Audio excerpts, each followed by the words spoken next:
வாராகி தாயை வணங்கலாமா வேண்டாமா? வாராகி தாயை வீட்டுல வழிபாடு செய்யலாமா? வாராகி தாய் போட்டோவை எந்த திசையில வைக்கணும்?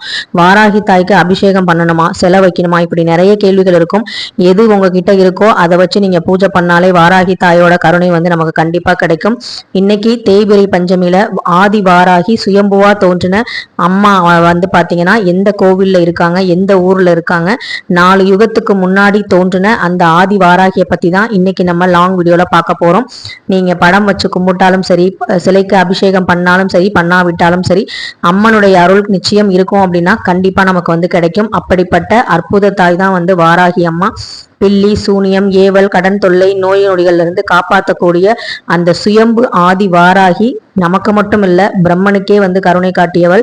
அது மட்டும் இல்லாம சிவபெருமானுக்கே பாத்தீங்கன்னா படைக்கு உதவிய படை தளபதி, ராஜேஸ்வரி அன்னையின் படை தளபதி. இந்த மாதிரி சிறப்புகளை உடைய வாராகி அம்மன் நம்ம வீட்டுக்கு காவலா இருப்பாங்க அப்படின்னு நீங்க நம்புறீங்க அப்படின்னா வாராகி தாயை தாராளமா கும்பிடலாம்.